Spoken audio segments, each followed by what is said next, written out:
Muy buenas noches para todos, estimados colegas y asistentes. Es un honor para mí darles la bienvenida a este evento Salud Respiratoria para Todos en el marco de los 30 años de nuestra valiosa labor en el Oriente colombiano.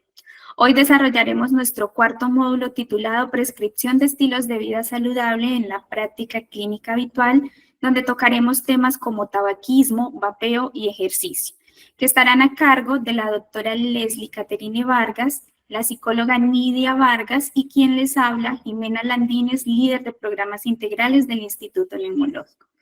Para mí es un placer iniciar nuestra conferencia con la doctora Leslie Caterine Vargas, médico internista, neumóloga, magíster en métodos para la producción y aplicación de conocimiento científico en salud y directora médica de la Clínica de Sueño del Instituto Neumológico del Oriente. Bienvenida, doctora, y muchísimas gracias por su participación el día de hoy. Muchísimas gracias a Jimena por la introducción y a todas las personas que nos están acompañando esta noche. Bienvenidos a este módulo relacionado con cómo hacer que nuestros pacientes recobren y tengan estilos de vida saludables. Entonces, me corresponde el día de hoy hablar acerca de tabaquismo.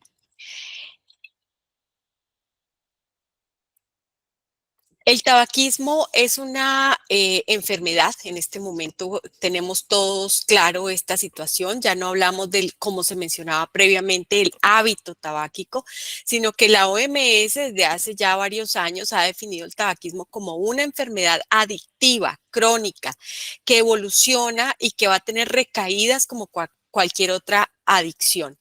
Y la responsable de esta adicción es la nicotina, que va a actuar al nivel del sistema nervioso central. Sabemos que la nicotina tiene un poder adictivo mucho más potente que la cocaína y la heroína. La propagación de esta epidemia del tabaquismo se ha visto favorecida por todos los procesos de comercialización, de publicidad, de promoción, de patrocinio y de tráfico internacional de cigarrillos a través del contrabando y cigarrillos falsificados que han llevado que realmente en todo el mundo se encuentre este producto, incluso en los sitios más recónditos. Hace un tiempo, en respuesta a este problema tan grave que se tiene a nivel mundial, se elaboró un convenio marco de la OMS para el control del tabaco. Esto es una respuesta a este proceso de globalización de la epidemia y Colombia hace parte de este convenio marco desde el 2003. Los objetivos de este convenio son, primero que todo, poder hacer un efecto sobre el precio a través de los impuestos para poder reducir la demanda del tabaco.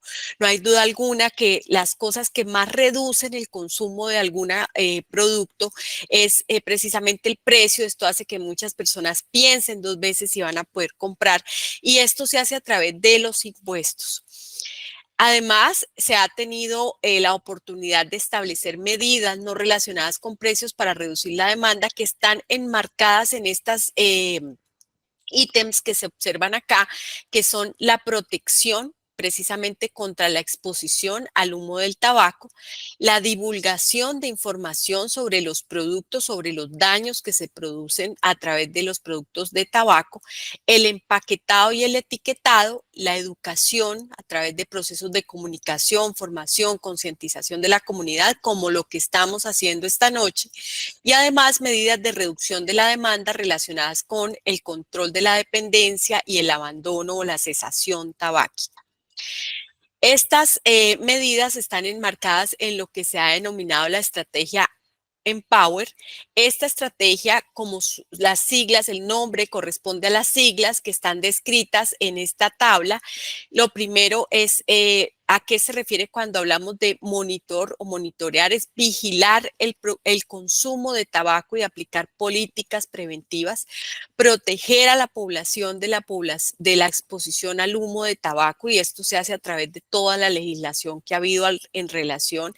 Adicionalmente, hay que ofrecer o prestar apoyo a pacientes para poder abandonar el uso mediante ayudas generalizadas a todos los fumadores y con cobertura de costos. Advertir de los peligros del tabaco, como son a través de los empaques, las campañas en los medios de comunicación, prohibir toda forma de publicidad, promoción y patrocinio y aumentar los impuestos. Entonces, como ustedes pueden ver, esta gran estrategia ha logrado cubrir muchos de los ángulos de los cuales se ve precisamente esta afectación relacionada con el consumo del tabaco.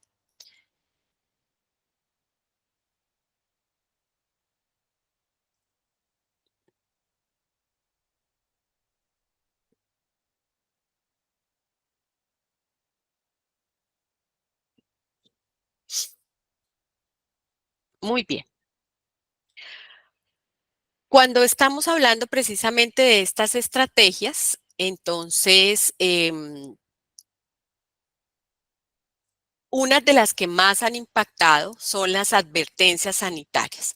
Han impactado al personal de la salud, pero a veces vemos que las personas de la comunidad general muchas veces ni siquiera les prestan atención. El objetivo de esta estrategia, que tal vez ha sido la más visual, ¿no? La que más impacta por ese contenido visual tan difícil de entender a veces, es precisamente aumentar el conocimiento con los riesgos del tabaco, sobre los riesgos del tabaco y que esto desaliente el consumo y obviamente promover el abandono. Eh, es difícil que solamente este tipo de estrategias puedan, de etiquetado, puedan hacer que una persona o una población o una comunidad disminuya el consumo, pero hace parte de todo este marco de estrategias. En Colombia sabemos que ha disminuido el consumo en un 12%. En 1993 se tenía un 21.4% y en el 2019 tenemos el 9.8%. Esto es más prevalente en los hombres, esa diferencia por sexo sí se ha mantenido, pero lo que llama la atención y lo que nos preocupa hoy en día, y por eso en la siguiente conferencia será relacionada con el cigarrillo electrónico, con el problema del vapeo, es precisamente esto. Fíjense cómo el consumo o el uso de cigarrillo electrónico ha aumentado y es igual en ambos sexos. Esto hace que las mujeres entonces tengamos ahora un riesgo aumentado relacionado precisamente con este consumo. Los costos del tabaquismo son el 1.8% del Producto Interno Bruto y genera el 6% del gasto total de la salud. Tenemos 1.200.000 muertes de personas no fumadoras que respiran humo de tabaco ajeno, o sea, humo de segunda mano. El tabaco mata a casi la mitad de las personas que lo consumen y hay 1.300 millones de consumidores en el mundo. Entonces, es el único producto, si ustedes lo piensan, es un ejemplo de cómo una empresa genera un producto que va a matar al consumidor, ¿sí? Va a matar a la mitad de sus consumidores.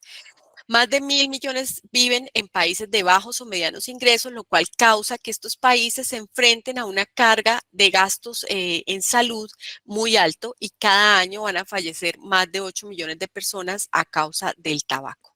Entonces, en América se considera que es 1 millón de muertes. Y las enfermedades cardiovasculares, pues son la principal causa de muerte en todo el mundo. De 100 muertes por enfermedades cardíacas, 17 van a ser relacionadas con consumo de tabaco o con exposición a humo de segunda mano. Por lo tanto, se ha considerado que el tabaco es la segunda causa de enfermedad cardiovascular después de la hipertensión arterial. Si redujéramos el consumo de sal y aboliéramos el consumo de cigarrillo, pues ya tendríamos las dos primeras causas de enfermedad cardiovascular corregidas.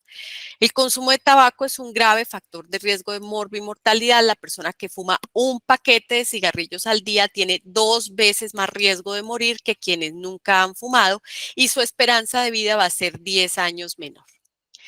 Entonces, ¿cuáles son las enfermedades asociadas al tabaquismo? Tenemos las enfermedades cardiovasculares, aterosclerosis, infarto agudo de miocardio, enfermedad vascular periférica, accidentes cerebrovasculares, todas las enfermedades pulmonares, EPOC, bronquitis crónica, crisis asmáticas, neumonía, cáncer, cáncer del tracto gastrointestinal, tracto genitourinario, cáncer de mama y útero, enfermedad periodontal, Esto es algo de lo cual podemos utilizar también para podernos acercar a los pacientes y poderles mostrar que incluso desde la parte estética, porque puede que no estén viendo todo lo que está pasando en su interior, pero sí pueden ver sus dientes y observar cómo tienen estas lesiones que pueden terminar finalmente llevando a cáncer en boca, garganta, laringe, rinosinusitis crónica, dolor, disfagia, disminución del gusto, alteración del sentido del olfato y mal aliento.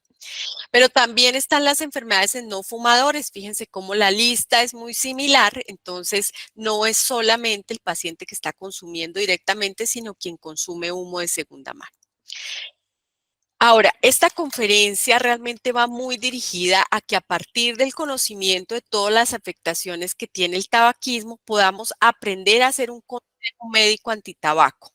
El consejo médico va de la mano de tener claro cómo debemos hacerlo, cuándo debemos hacerlo y dónde debemos hacerlo.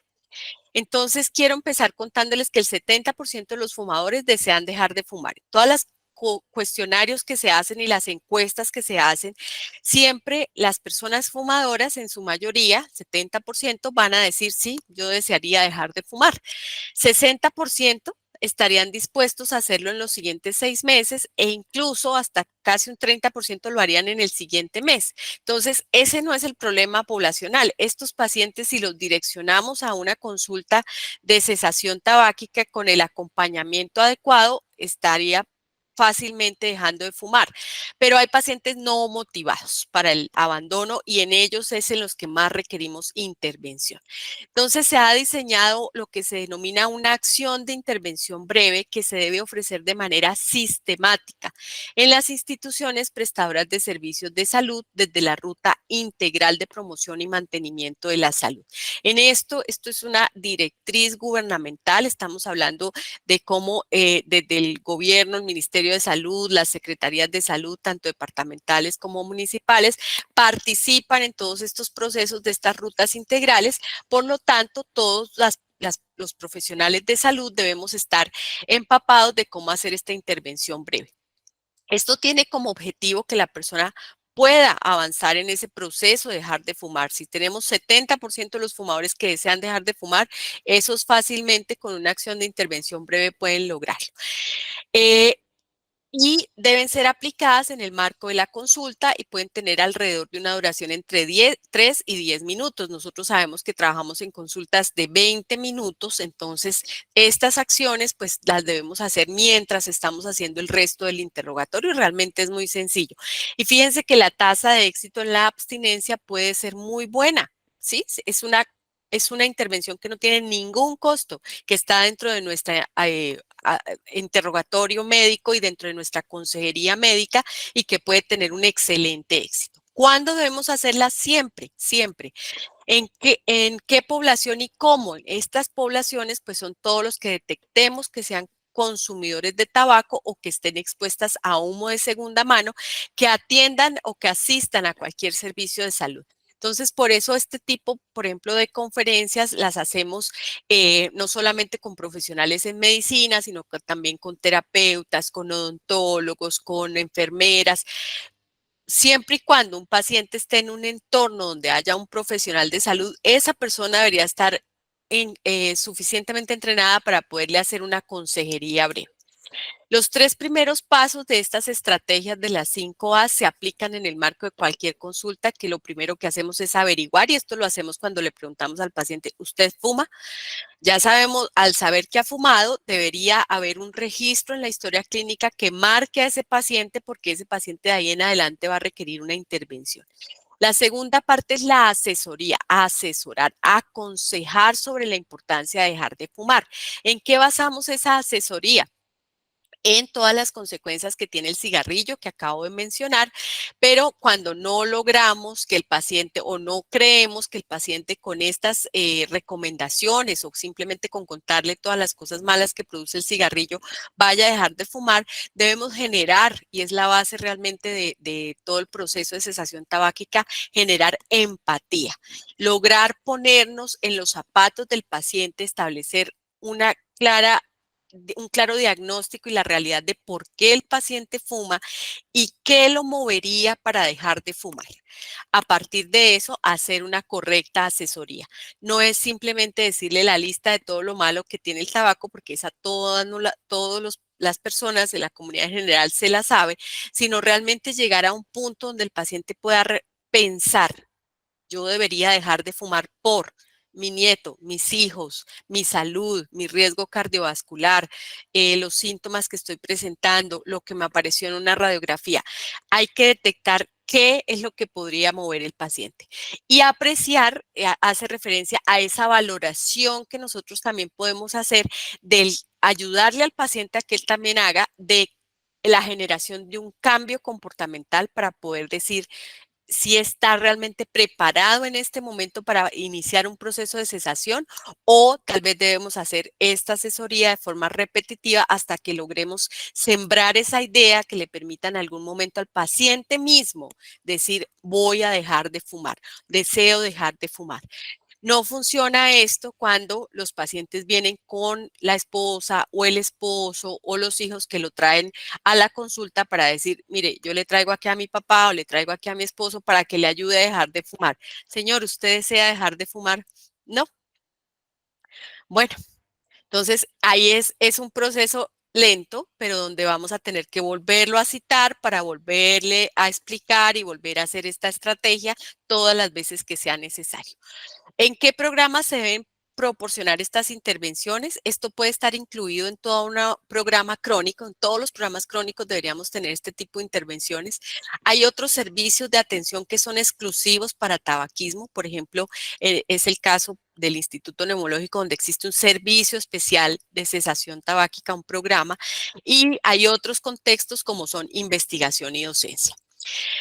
Es muy importante que depende de la motivación el hecho de que nosotros continuemos a las siguientes fases, que sería, por ejemplo, ofrecer farmacoterapia. La idea es que todos los pacientes que estén en un programa puedan recibir farmacoterapia para poder lograr el éxito adecuado. Si nosotros iniciamos farmacoterapia basados en una pobre motivación, esto va dirigido al fracaso. Entonces, la farmacoterapia está indicada en todo fumador que intente dejar de fumar y que tenga esa opción. No quiere decir que todos lo vayan a necesitar, pero en la institución donde se haga la asesoría debe existir la opción de poder direccionar hacia el paciente hacia un punto donde pueda tener la capacidad un médico especialista o médico formado en tabaquismo de poderle hacer la formulación. No se recomienda en casos de consumidores que ya estén consumiendo muy poquito, que les falta poco pues para poder lograr esta cesación, realmente puede que no vaya a tener ningún bienestar mayor ponerle medicamento, contraindicaciones médicas que las vamos a hablar más adelante, embarazo, lactancia o adolescencia, en este caso la contraindicación es relativa porque si el tabaquismo está afectando, por ejemplo, a la embarazada, habría que pensar, o a la madre lactante, habría que pensar si es mejor ayudarle con farmacoterapia. Empecemos entonces con los sustitutos nicotínicos. Esto pues obviamente contiene nicotina. La nicotina o este principio activo lo que va a hacer es estimular el sistema nervioso central para hacer un efecto de reemplazo parcial y controlar los síntomas relacionados con la abstinencia sin crear dependencia. Vienen de diferentes formas: parches, chicles, atomizadores nasales, inhaladores bucales y tabletas sublinguales. Nosotros teníamos parches y chicles y ahora no tenemos nada en el país, y todas estas formas pues van a aumentar el éxito de abstinencia a largo plazo casi 2 veces. El parche de nicotina es de liberación prolongada o progresiva. Se aplica en una región limpia, seca, no pilosa, se puede aplicar cada 24 horas y es una terapia muy efectiva. Los chicles consisten en gomas de mascar que tienen nicotina disuelta y que tienen una resina que hace que el pH permanezca alcalino. Entonces, la idea no es que el paciente lo mastique todo el tiempo. Inicialmente lo mastica y posteriormente lo debe guardar pues pegado a la mucosa, por ejemplo, en los carrillos, para poder hacer pues que vaya absorbiendo progresivamente la sustancia de tal manera que pues tenga un proceso, digamos que progresiva esta absorción. También tienen una muy buena efectividad.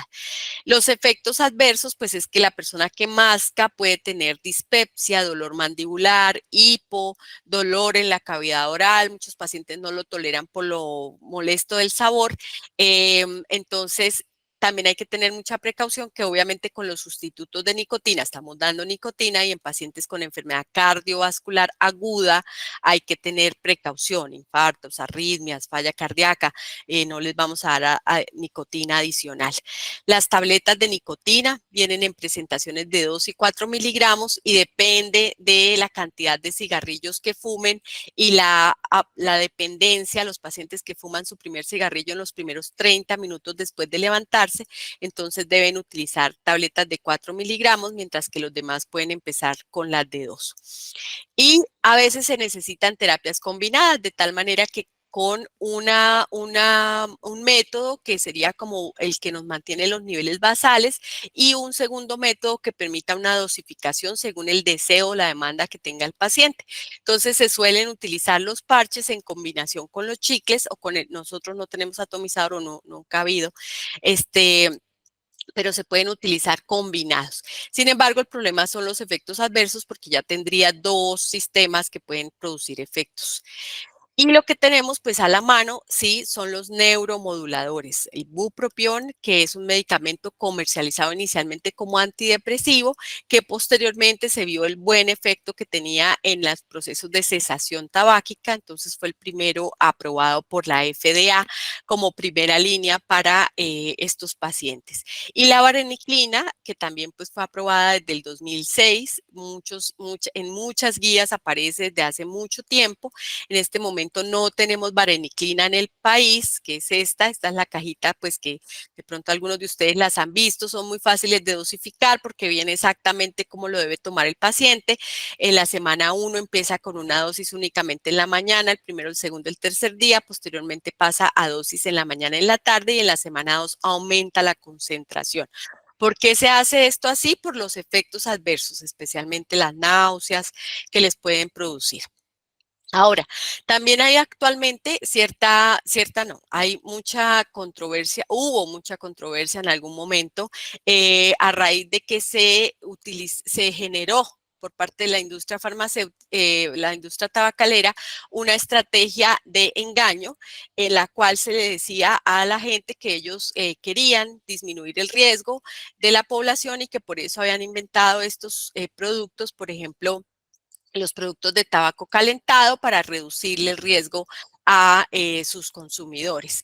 Entonces, realmente en esta revisión Cochrane, donde se estudiaron 3 estudios con una buena calidad científica, ningún estudio informó acerca de si el tabaco calentado ayuda a las personas a dejar de fumar. Ese no era ningún objetivo en ningún estudio. 11 estudios fueron financiados por las tabacaleras y 2 estudios analizaron cómo cambiaron las tendencias de ventas de cigarrillos tras el tratamiento con el lanzamiento del tabaco calentado. Entonces, las conclusiones de esta revisión es que no se sabe si el uso del tabaco por calentamiento ayuda a las personas a dejar de fumar cigarrillo porque ningún estudio lo ha medido porque no era el objetivo. Lo segundo es que no se sabe si existen probabilidades de presentar síntomas no deseados por el uso de tabaco calentado.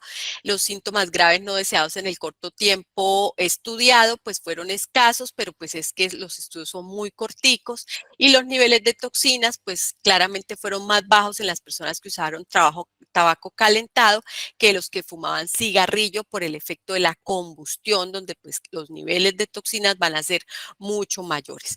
Se observó, por ejemplo, que el efecto en poblaciones en Japón específicamente pudo haber provocado el descenso de la venta de cigarrillo porque entonces la gente pasó a comprar estos dispositivos de calentamiento, pero pues esto no tiene realmente tampoco ningún efecto al final benéfico.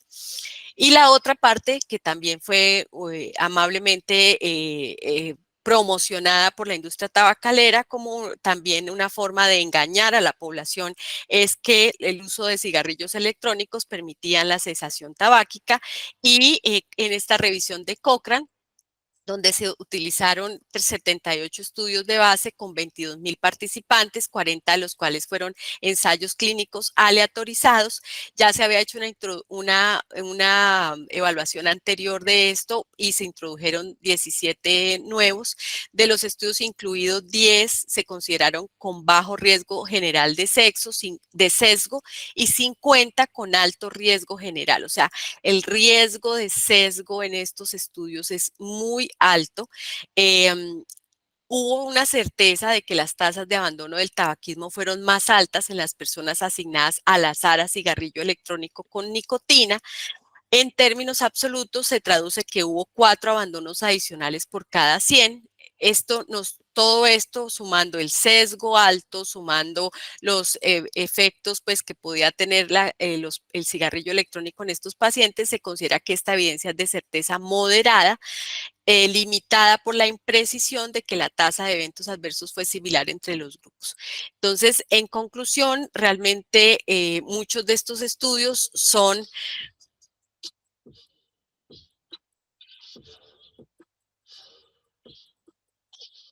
relacionados con la industria tabacalera que utilizan todas estas estrategias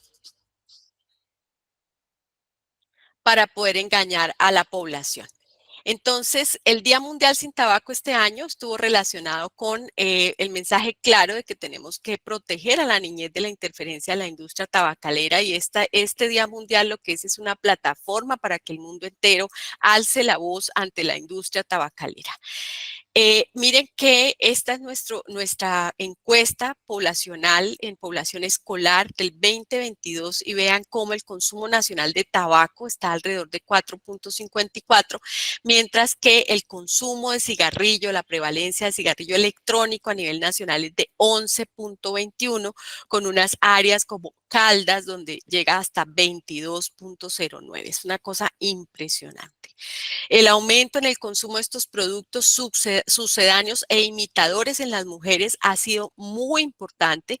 Entonces, aumenta nuestro riesgo cardiovascular en las mujeres y lo que mencioné al principio, donde les puse la gráfica, como antes veíamos que el riesgo del consumo era mayor en los hombres comparados con las mujeres, actualmente tenemos un consumo de cigarrillo electrónico similar, y todo esto pues lo que hace la industria tabacalera al dirigirse a través de estos dispositivos es poder encontrar una nueva generación adicta. Pero afortunadamente, en nuestro país, que hay muchas leyes, hay una nueva ley, la 2354, del 9 de mayo del 2024, donde se regula el consumo, venta, publicidad y promoción de los cigarrillos, los productos derivados del tabaco, sus derivados, sucedáneos o imitadores y los dispositivos necesarios para el funcionamiento. Y aquí entran todos estos sistemas electrónicos, sistemas similares, productos de tabaco calentado y productos de nicotina oral. Para los efectos de la presente ley, cuando se utilice la expresión libre de humo, también estará libre de humo y aerosoles. O sea, lo que se busca es que no solamente estos espacios que ahora gozamos de libre de humo de cigarrillo, también sean libres de humo de todos los demás dispositivos. Y estas son las definiciones de sucedáneo: todo producto comercializado o presentado como un sustitutivo parcial o total de un producto de tabaco. Un imitador es cualquier producto que pretende sustituir un producto aprovechando sus propiedades físicas o las características de consumo, y los aerosoles pues son todas estas mezclas que quedan suspendidas en un gas, entonces son las clásicas de los cigarrillos electrónicos. Entonces recordemos que los 31 de mayo se celebra a nivel mundial el Día Mundial sin Tabaco, desde 1987, para enseñarles a todas las personas, no solamente el gremio de salud, las profesionales de salud, sino a la comunidad en general, los riesgos relacionados con fumar y trabajar para lograr políticas que reduzcan el consumo. Entonces, esta conferencia es para invitarlos a ustedes a que se unan el próximo 31 de mayo para que cada vez seamos más personas que podamos dar este tipo de preparaciones a la comunidad. Muchísimas gracias.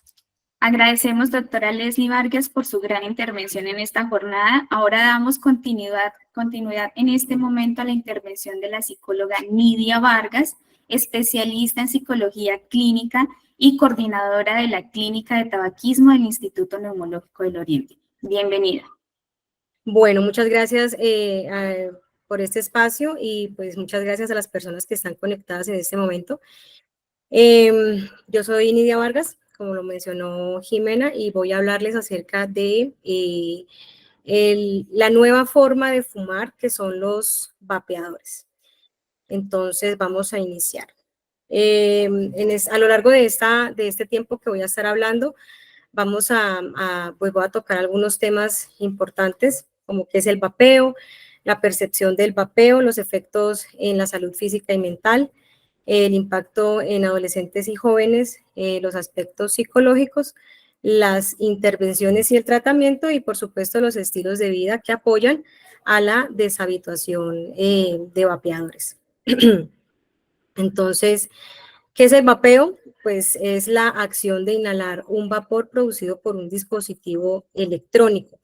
A ese dispositivo electrónico se le llama vapeador o cigarrillo electrónico, que dentro de él trae pues una sustancia que se llama líquido de vapeo y que por supuesto contiene sustancias químicas altamente nocivas para la salud.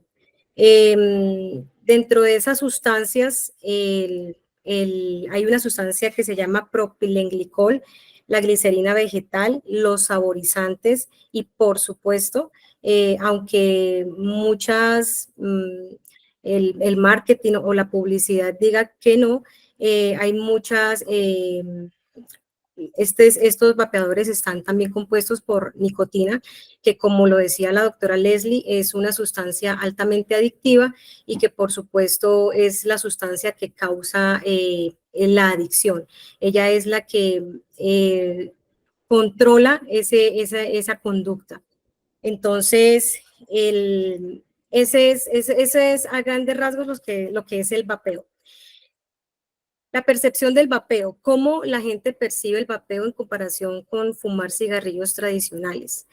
El vapeo aparece por allá como en el año 2003 en China y pues por supuesto se da un auge muy importante sobre todo en la población joven, ¿sí? Entonces,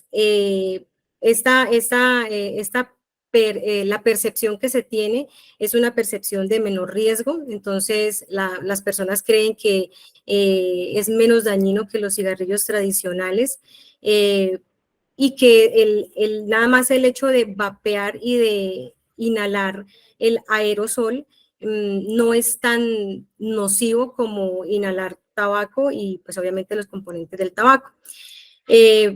La gente también lo percibe de menor riesgo porque aparentemente es menos oloroso y más discreto. Como ustedes saben, esos dispositivos tienen formas de lapicero, de cigarrillos, de USBs, son realmente muy discretos y por supuesto, como lo ideal es generar como cierto gusto a través de los saborizantes y de los olores, el humo es más rico, por así decirlo. Huele mejor que de pronto cuando uno se le acerca a una persona que está fumando cigarrillo convencional. Hay una percepción que también se tiene y que es que ayuda a dejar de fumar. Muchas personas que fuman cigarrillo convencional lo ven como una opción, pero realmente lo que se está generando es una nueva adicción. Como yo lo había mencionado anteriormente, los vapeadores contienen nicotina. En este caso, aquí se puede regular el uso de la nicotina. Entonces, por eso los fumadores lo intentan ver como una herramienta para que les ayude pues, a dejar de fumar. Es menos estigmatizado. Cuando uno ve de pronto a personas fumando en un parque, en un andén, incluso por fuera de una discoteca, entonces el olor, no se me acerque, usted huele a nicotina. Es diferente cuando de pronto hay una persona que está vapeando, pues usted solamente realmente ve el humo, ¿sí? Y pues les llega un olor agradable. Entonces, el vapeador está menos estigmatizado para el uso que el cigarrillo convencional.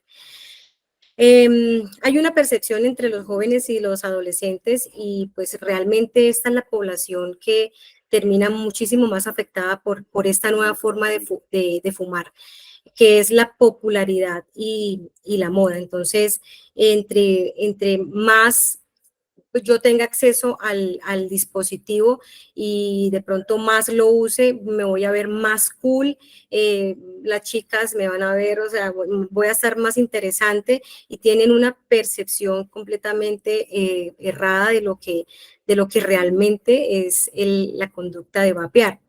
Y por supuesto, los jóvenes tienen muchísimo menos conciencia sobre los riesgos, a pesar de que uno de pronto en intervenciones les habla, les dice de las enfermedades, porque están jóvenes, creen que pues, nunca van a adquirir de pronto una enfermedad pulmonar o nunca se van a enfermar. O yo creo que pensarán que nunca van a llegar a envejecer. Entonces, no hay tanta conciencia sobre los riesgos que realmente genera el uso del vapeador. Tenemos la percepción en los espacios públicos. La doctora Leslie lo mencionaba, pues ya hay una ley que regula el consumo y el control de los vapeadores, que es la ley 2354 de 2024. Y está, pues obviamente, la ley 1335 de 2009, que es la ley antitabáquica. Entonces, el solo hecho de que sea más aceptado, por supuesto, si ustedes de pronto van, no sé, a un concierto o a un parque, por supuesto, hay personas y la gran mayoría están vapeando. Pero pues no hay falta de control en la accesibilidad del dispositivo.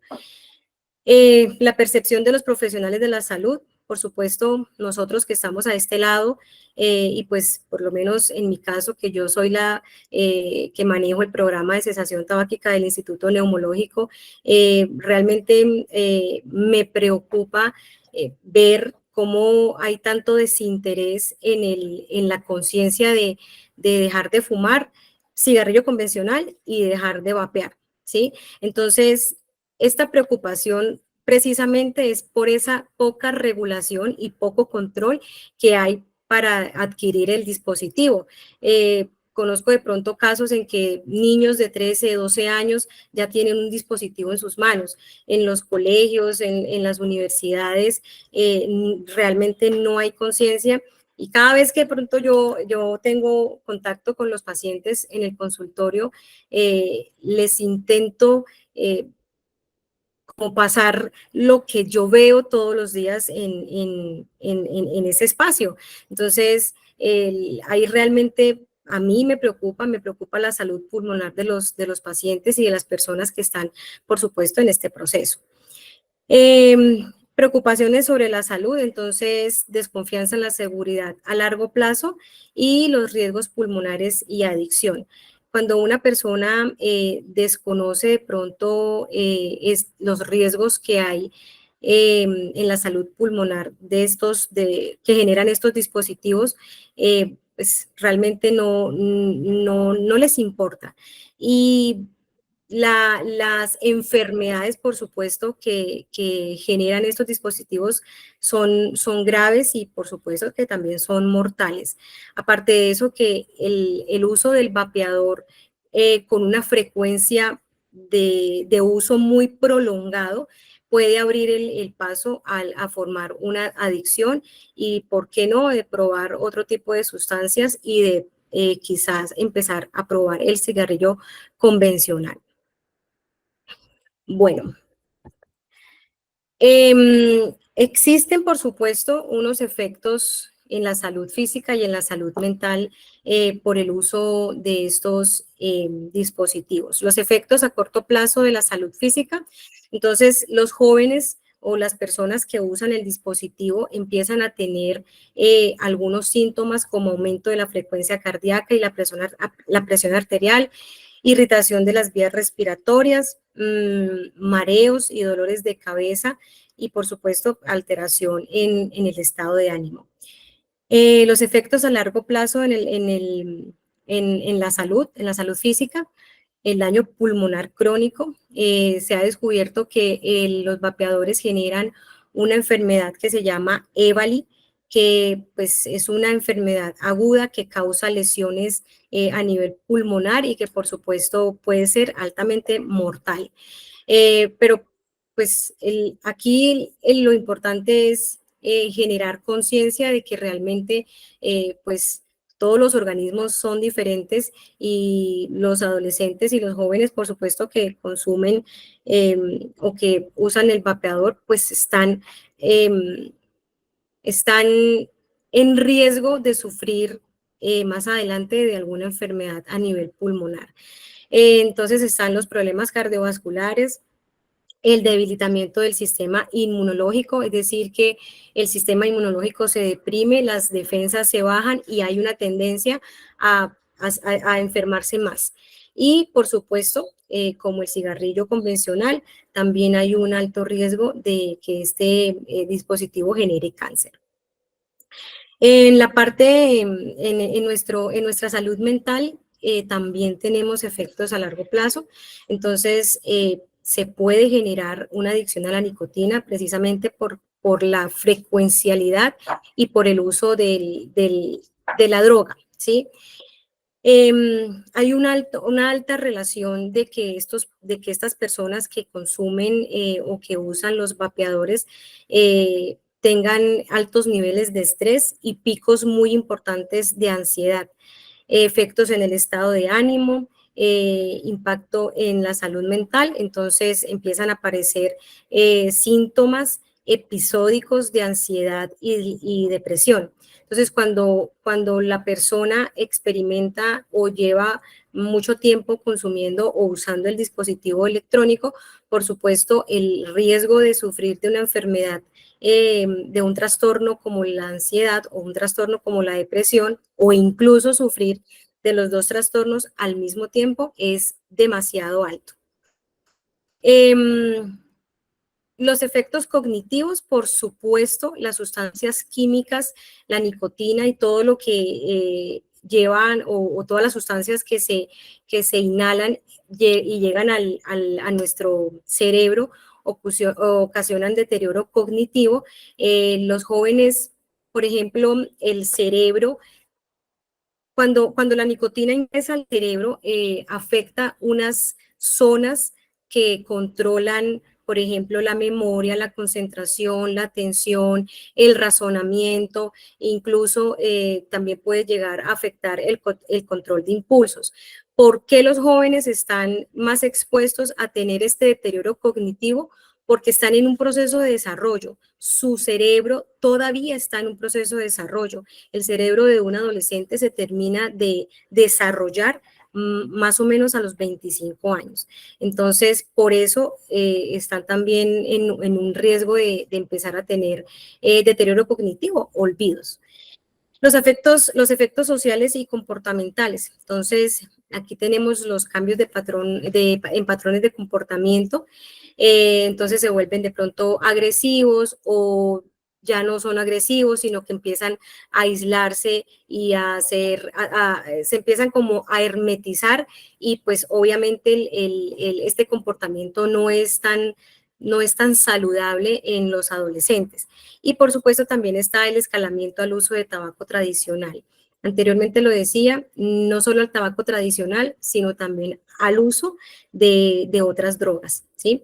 La doctora Leslie mencionaba algo muy importante y es que la gente cree que la nicotina, pues sí es nicotina, pero realmente la nicotina es la sustancia que es tan adictiva y puede ser más adictiva que incluso la cocaína y la heroína, ¿sí? Entonces, por eso es tan importante, si ustedes de pronto en casa conocen personas que están usando el vapeador o que de pronto tienen como esos deseos de empezar a experimentar esto, pues le hablen de esto. O sea, realmente para nosotros es importante cuidar la salud respiratoria, porque pues uno sin los pulmones definitivamente no puede hacer absolutamente casi que ninguna actividad. Bueno, ¿por qué hay un impacto importante en adolescentes y jóvenes? Porque hay una combinación de factores sociales, de factores comerciales y de factores psicológicos. Entonces, los jóvenes, en medio del apogeo y de todo esto de redes sociales y del marketing, por supuesto, se dejan endulzar muy fácil el oído. Entonces, por ejemplo, entonces está la atracción por los sabores y la estética, lo que yo mencionaba anteriormente. Los que crearon estos sabores, yo digo, se pegaron el cabezazo y dijeron, bueno, tenemos que generar adicción, pero no lo podemos hacer como lo hacen con el cigarrillo convencional, sino que vamos a que esto sepa rico, a que ellos empiecen una adicción incluso por el sabor. Hay sabores fresa, banano, café, hay vainilla, o sea, la cantidad de sabores que ustedes se puedan imaginar. Y por supuesto por la estética. Entonces, entre más sea el diseño más delgado, más liviano, pues obviamente están más, se vuelve eso más atractivo para ellos. El marketing, por supuesto, enfocado en los jóvenes, la publicidad, como ahorita lo mostraba la doctora Leslie, la publicidad engañosa en redes sociales, pues el impacto que trae esto. Ustedes saben que ahorita el impacto que trae las redes sociales en los jóvenes es devastador, es bastante importante porque todo es una moda. Entonces ellos se dejan como manipular y se dejan influenciar mucho por este sistema. Y por supuesto, la percepción de bajo riesgo. Los jóvenes creen que los vapeadores no causan ninguna enfermedad, que son que no tienen de pronto mayores riesgos a su salud, y pues simplemente lo compran, lo consumen, lo tienen muy fácil al acceso precisamente por esa falta de control que hay. Bueno, hay algunos aspectos psicológicos que se relacionan con el vapeo, perdón, de relación del vapeo con la ansiedad, el estrés y otros trastornos emocionales. Entonces, la mayoría de los jóvenes siempre, o de las personas que consumen los vapeadores, los toman como un mecanismo de afrontamiento. Entonces, por ejemplo, tienen un problema, están estresados, tienen, por ejemplo, en la parte académica, que presentar un parcial, entonces tienen que de pronto pagar una deuda, y resulta que cogen lo cogen como excusa o como escape para controlar el pico de ansiedad que sienten en ese momento. Entonces, aparte de eso, se genera un ciclo de dependencia y de ansiedad, por supuesto. Entonces, entre yo más use el vapeador, pues por supuesto va a haber una alta dependencia física, y esta alta dependencia física me va a generar o va a desarrollar un trastorno ansioso cuando no lo tengo, ¿sí? La afectación en la salud mental, entonces, por supuesto, problemas de ansiedad, de depresión, incluso los trastornos de la personalidad. Hay un efecto contraproducente en la reducción del estrés, y hay un impacto social hacia las conductas adictivas. Entonces, la conducta adictiva de estar con el vapeador o estar consumiendo este dispositivo, por supuesto, hace que genere, si yo por lo menos en mi grupo de amigos tengo personas que consumen vapeadores, pues yo me voy a ver como en la necesidad, por así decirlo, por aceptación o porque quiero parecerme un poco a ellos, a empezar a usar el dispositivo. Y pues obviamente tiene una interferencia muy importante con el ciclo de sueño, y es que él empieza, cuando hay uso excesivo de los vapeadores, las sustancias hacen que nuestro ciclo de sueño sea bastante irregular, y aquí empiezan a aparecer los trastornos de insomnio, ¿sí? Bueno, dentro de las intervenciones y los tratamientos que se usan para ayudar a las personas a dejar la conducta de vapear, está la terapia cognitivo-conductual, que básicamente se usa para lograr que la persona que va a empezar como al tratamiento cambie, por supuesto, o tenga una percepción diferente a nivel cognitivo, o sea, es decir, lo que piensa y lo que para esa persona significa el vapeador, y que por supuesto a través de ese cambio de pensamiento pues se generen nuevas conductas. Las técnicas de manejo de estrés, entonces el mindfulness, la respiración consciente, la respiración profunda consciente, la meditación, estrategias de cambio de comportamiento. Entonces aquí nosotros empezamos a mirar cuando una persona de pronto está pues muy comprometida con el proceso, empezamos a mirar con qué comportamientos o con qué conductas se asocia más el consumo de los vapeadores. Entonces ahí empezamos a generar estrategias para que la persona empiece a modificar este tipo de conductas. Los grupos de apoyo, por supuesto, son importantes para que esa persona o ese grupo de personas no se sientan solos en el proceso. Las terapias familiares y motivacionales, a veces los jóvenes no quieren que la familia en estos procesos, pero realmente la familia es la red de apoyo más importante que tienen los jóvenes y los adolescentes, y por supuesto estas terapias hacen que incluso los lazos que existen entre ellos sean un poco más fuertes. Y por supuesto, el apoyo médico y farmacológico. La doctora Leslie lo mencionaba anteriormente también. El uso del medicamento es bastante importante en estos procesos porque puede reducir en una medida muy alta el consumo de vapeador. Vamos por aquí. Por supuesto, dentro de las estrategias de la práctica clínica que se usan para ayudar a los pacientes a deshabituarse de esta adicción, lo más importante es que ellos empiecen a adoptar estilos de vida saludables. Este tema se habla en muchos, o sea, se toca en muchos aspectos.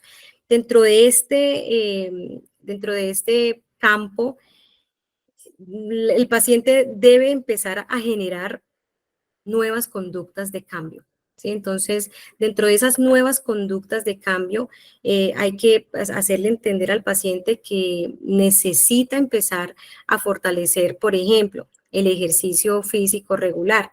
Hay personas que de pronto tienen el tiempo y no hacen ejercicio, o hay personas que simplemente están perezosas y, ay, qué mamera salir a caminar o salir a trotar o de pronto ir a un gimnasio y hacer cardio, en fin. Entonces, aquí es importante que nosotros que estamos acá a este lado motivemos mucho a los pacientes a que empiecen a generar este tipo de conductas.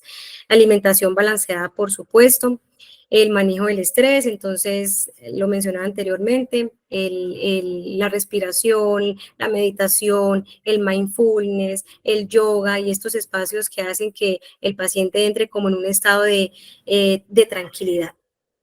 Las actividades de ocio saludables, compartir con personas que les gusten, hacer actividades que finalmente generen cierto bienestar. Aquí en las actividades de ocio, por supuesto, la persona debe tener en cuenta que cuando uno hace alguna actividad que le guste, el cerebro inmediatamente empieza a segregar dopamina, y la dopamina es esa sustancia que nos hace sentir estables, que nos hace sentir como bien con nosotros mismos. Las conexiones sociales, pero no conexiones sociales con personas que tengan el mismo comportamiento adictivo que el mío, sino con personas que empiecen de pronto a darme como ese apoyo para yo empezar a deshabituarme de esa conducta.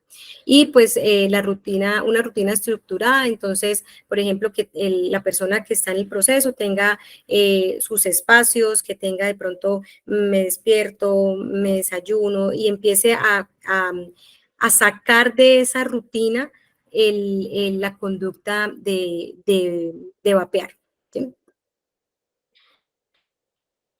En el Instituto Neumológico del Oriente, yo manejo el programa de cesación tabáquica y me gustaría pues dejarles esta información si hay personas que estén interesadas o hay de pronto médicos que estén conectados en esta sala. Entonces, lo que decía la doctora Leslie, hay que hacer como esa entrevista breve y preguntarle a las personas que si fuman y si quieren dejar de fumar. Entonces, si la persona quiere dejar de fumar o vapear, lo que debe hacer es, si es paciente del Instituto Neumológico, lo que debe hacer es simplemente, pues en una cita con el neumólogo, informar que tiene deseos de dejar de fumar para que obviamente el neumólogo, el especialista, lo remita a nuestro programa. Si no es paciente del Instituto Neumológico, lo que se puede hacer es programar una cita con el médico familiar, con el médico general y manifestar que pues se tiene el deseo de dejar de fumar y que este médico realice la remisión. El código CUPS que se debe usar para la remisión es el 933501, rehabilitación pulmonar / cesación tabáquica.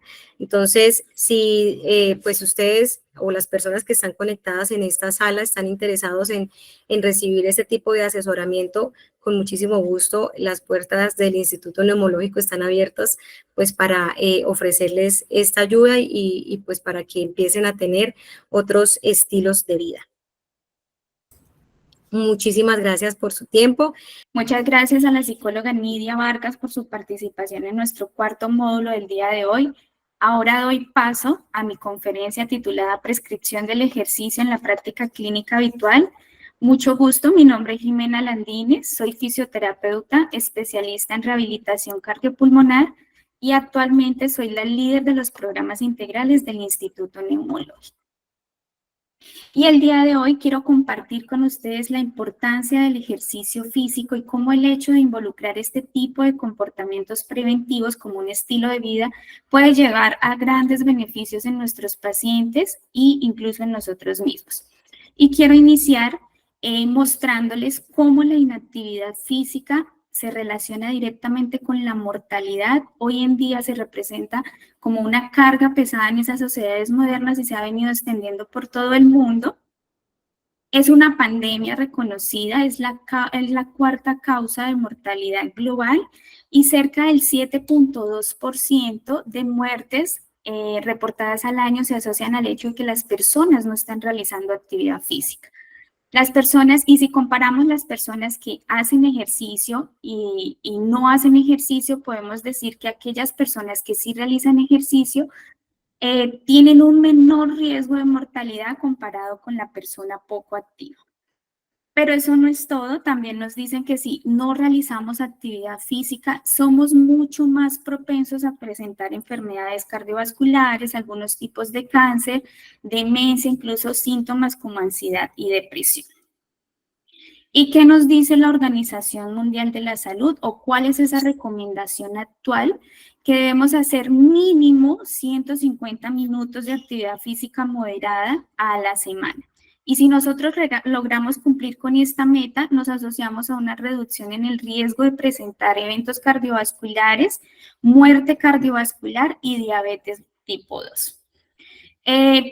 A pesar de conocer esta recomendación, cerca del 30% de los adultos y el 80% de los adolescentes no se adhieren a esta recomendación. Es decir, conocemos las consecuencias, conocemos los beneficios, sin embargo, no lo realizamos y esto incluye a los profesionales de la salud.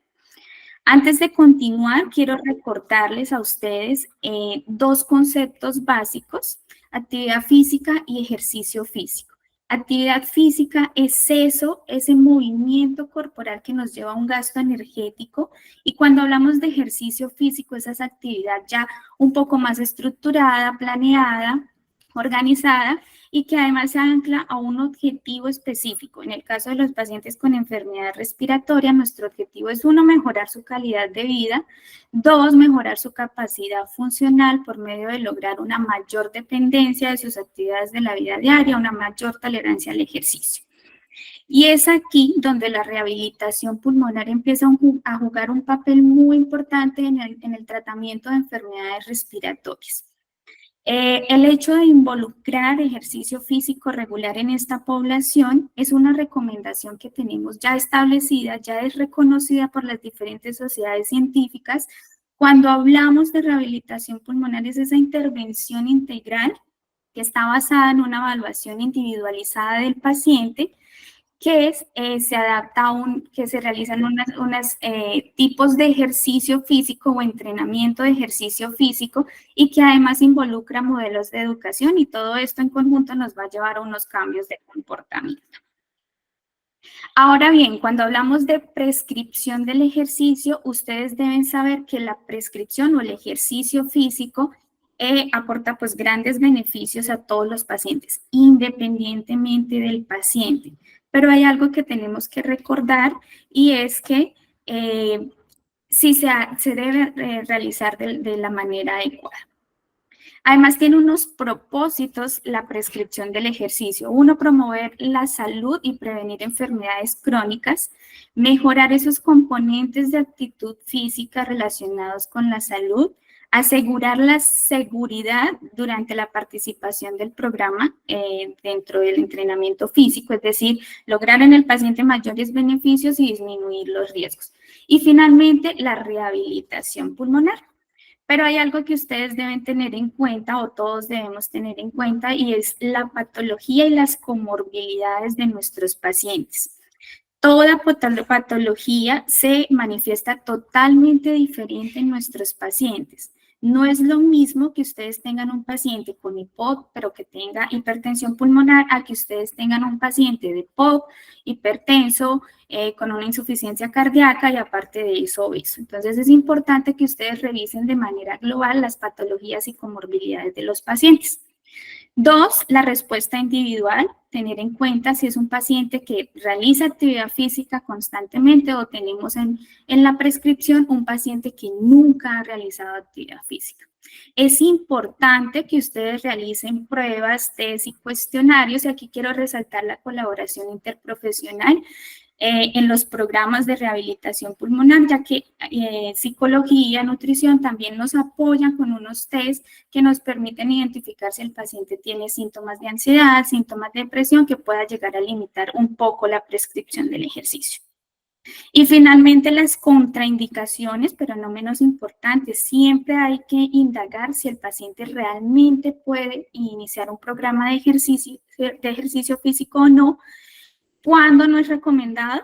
En los pacientes con angina inestable en primer mes de evolución, pacientes con falla cardíaca no controlada, pacientes o mujeres en embarazo de alto riesgo, son pacientes que definitivamente no son candidatos a un programa de rehabilitación pulmonar. ¿Y cómo iniciamos? Digamos que principalmente lo que ustedes deben saber es que debemos contar con una prueba de esfuerzo. Entre ellas tenemos la ergoespirometría o prueba cardiopulmonar integrada, que vendría siendo como ese gol estándar en los programas de rehabilitación pulmonar. Y si ustedes disponen de estos resultados, se debe establecer un nivel de trabajo inicial entre el 60 y el 80% del VO2 máximo o pico, o también podemos utilizar la frecuencia máxima alcanzada por el paciente. En la mayoría de los centros de rehabilitación pulmonar no utilizamos esta prueba al ser una prueba de un costo un poco más elevado, pero sí es de gran utilidad cuando tenemos sospecha de una limitación cardiovascular o queremos identificar el origen real de la sintomatología del paciente. Una de las pruebas que también podemos utilizar con los pacientes y que debemos utilizar con los pacientes es la prueba de caminata 6 minutos. Ella nos permite medir la capacidad funcional del paciente, nos arroja unos metros alcanzados por el paciente y a través de ese resultado nosotros podemos llegar a prescribir el ejercicio. Y ya con una caminata 6 minutos, una vez el paciente llegue a esas valoraciones iniciales por fisioterapia para poder prescribir e iniciar un plan de ejercicio, en los gimnasios respiratorios es indispensable poder realizar pruebas incrementales. Existen muchas, tenemos el protocolo de Harvard, tenemos protocolo de Naughton, tenemos el protocolo de Bruce, que son muy utilizadas en paciente para la rehabilitación cardíaca, pero el que nosotros utilizamos para paciente con enfermedad respiratoria es el protocolo de Harvard. Este es un ejemplo que les traigo, es un paciente que acaba de iniciar el programa de rehabilitación pulmonar, a quien se le programa una caminata de 6 minutos, la cual realiza aire ambiente, y el paciente en esta caminata logra alcanzar un metraje de 452. Es muy sencillo la prescripción del ejercicio con una caminata 6 minutos. Vamos a tomar los 452 metros alcanzados por el paciente y le vamos a sacar el 60 al 80% que vendría siendo la intensidad de trabajo inicial a la cual vamos a iniciar el programa de ejercicio. Esto, si lo pasamos a kilómetros por hora para poder iniciar el entrenamiento en una banda sin fin, nos va a decir que el paciente va a poder trabajar en un intervalo a una velocidad de 2.7 kilómetros por hora o una velocidad de 3.6 kilómetros por hora. Ya teniendo la caminata de 6 minutos del paciente, en la valoración inicial debemos realizar esa prueba incremental. En este caso, le hacemos la prueba de Harvard al paciente, donde vamos a tomar el 80% de los metros alcanzados por el paciente, que en este caso sería 3.6 kilómetros por hora, y esa va a ser nuestra constante. Aparte de eso, durante los primeros 3 minutos vamos a llevar a ese paciente a esa velocidad que vamos a trabajar durante toda la prueba, y a partir del tercer minuto debemos iniciar a aumentar la carga del paciente. Es decir, minuto a minuto nosotros vamos a ir incrementándole la inclinación al paciente 1 a 1 hasta que el paciente nos diga, no, no puedo más. En este caso, nuestro paciente toleró un tiempo de 7 minutos y alcanzó una inclinación en la banda de 4. Ese 4 es el máximo alcanzado por el paciente, por lo tanto vamos a tomar ese 4 y lo vamos a sacar el 60 y el 80%, y eso nos da un intervalo de trabajo inicial entre el 2 y 3 grados de inclinación. Ya con eso tenemos la parte inicial de la intervención de nuestros pacientes, trabajando una intensidad del 60 al 80%, que vendría siendo una intensidad moderada.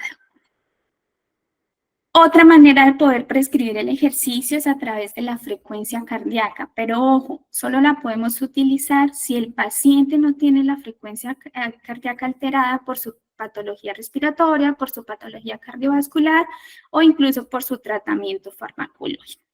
Hay muchas fórmulas, tenemos cantidad de fórmulas para poder calcular la frecuencia cardíaca máxima. La más utilizada, pues la que todos conocemos, es la frecuencia cardíaca máxima teórica, que es el resultado de 120 en menor de edad, pero también podemos utilizar la frecuencia cardíaca máxima alcanzada por el paciente en nuestra prueba de esfuerzo, que es el ejemplo que tengo en pantalla.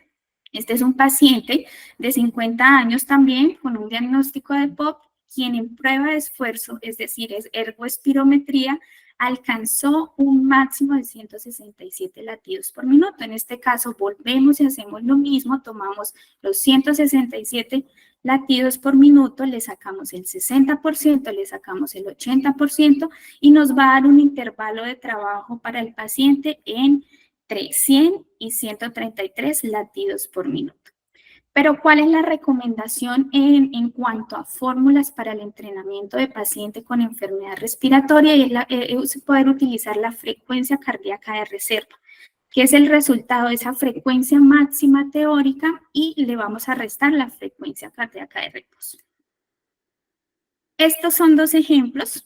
2 pacientes de género masculino, paciente número 1, edad 50 años, paciente que realiza actividad física de 2 a 3 veces a la semana, y en la valoración inicial reportamos una frecuencia cardíaca de reposo de 60 latidos por minuto.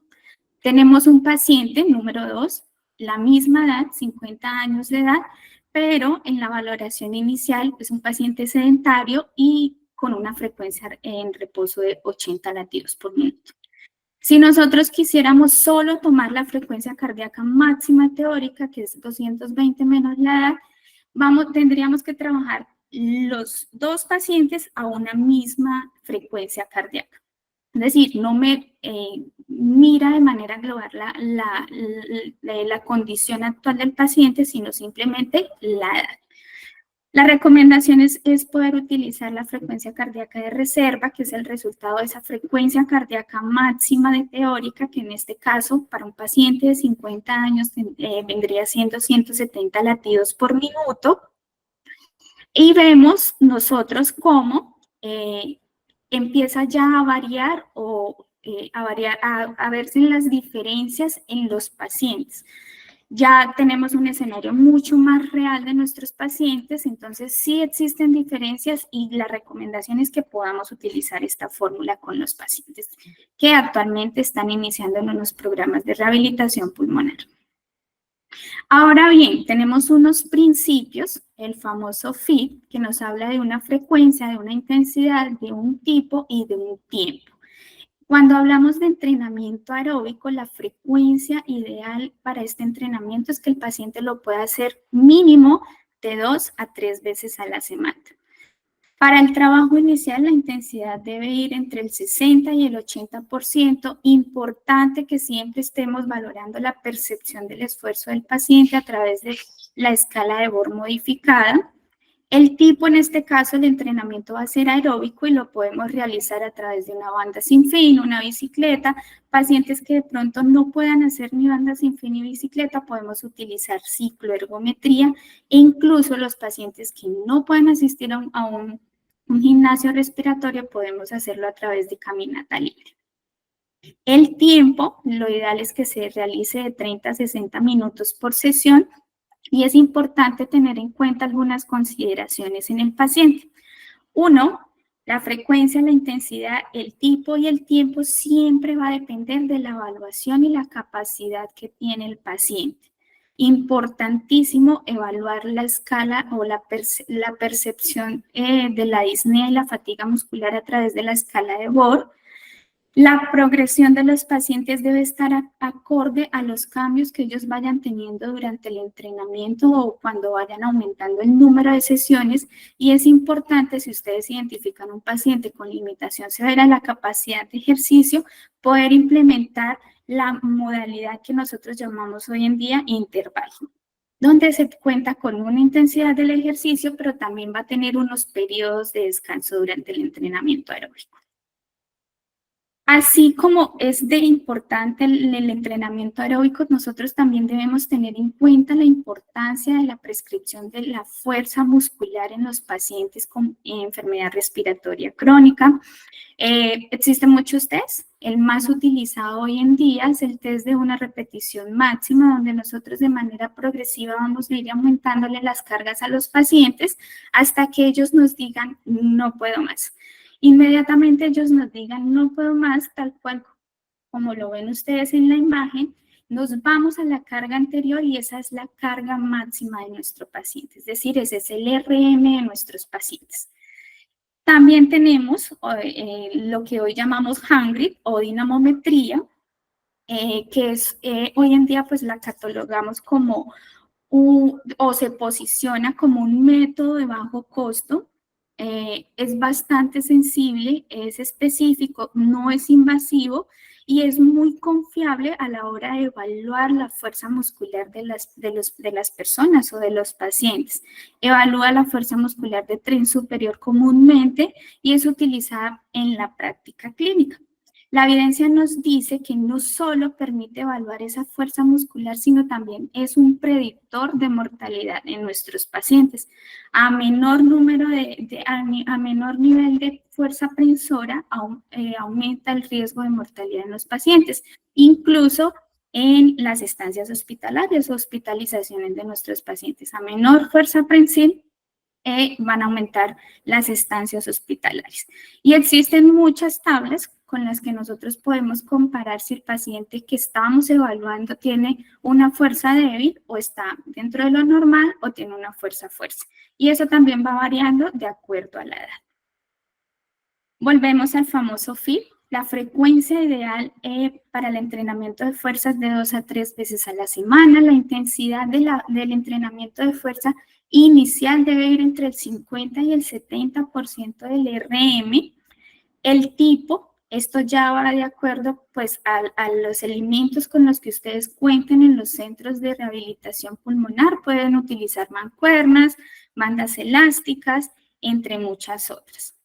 El tiempo, esto sí lo evaluamos es en series y repeticiones. Lo ideal es que ustedes puedan realizar entre 1 a 3 series y de 10 a 15 repeticiones por ejercicio. Y las consideraciones a tener en cuenta, lo mismo, la frecuencia, la intensidad y el tipo y el tiempo siempre va a depender de la evaluación del paciente y la capacidad que ellos tengan para su realización. La progresión debe estar acorde a los cambios que vayan teniendo los pacientes a medida que van avanzando en los programas de rehabilitación pulmonar, y no olviden que la asignación de las cargas y repeticiones también están basadas o deben estar basadas a un objetivo de entrenamiento específico. Ojo, es importante que si hay interrupción de un programa de ejercicio, se vuelva a evaluar al paciente. En esto involucra cuando ellos presentan exacerbaciones de la enfermedad, incluso cuando salen de viaje, que nos dicen, no, definitivamente no voy a poder venir en un mes. Es importante que estos pacientes, si ustedes tienen la oportunidad, volver a reevaluarlos. Si no cuentan con la oportunidad, es importante que volvamos a iniciar el trabajo a una baja intensidad. Y ya para cerrar, los mensajes de llevarnos el día de hoy, importantísimo la valoración completa del paciente y siempre revisar las indicaciones y contraindicaciones. Es indispensable que los pacientes cuenten con unas pruebas de esfuerzo, que se puedan realizar unos test y unos cuestionarios. Esto nos va a permitir tener una adecuada prescripción del ejercicio y además de eso poder evaluar los cambios significativos alcanzados por el paciente en un programa de entrenamiento físico. No olviden priorizar las necesidades funcionales de sus pacientes cuando estén haciendo la prescripción del ejercicio.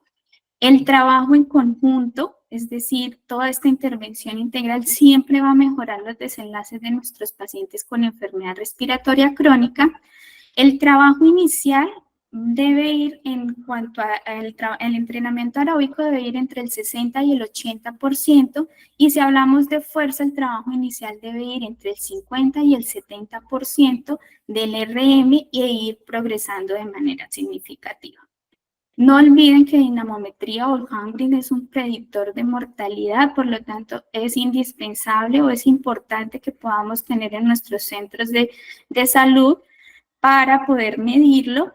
El entrenamiento siempre debe ser progresivo de acuerdo a la condición y los cambios que vayan teniendo los pacientes. No olviden que no debemos permitir la adaptabilidad muscular y siempre reevaluar cada vez que se considere, cada vez que tenga el paciente una exacerbación o una suspensión de su programa de ejercicio. Indiscutiblemente el ejercicio siempre debe prescribirse así como se hace con el tratamiento farmacológico, y no olviden celebrar los logros alcanzados de nuestros pacientes. Muchísimas gracias a todos por su atención.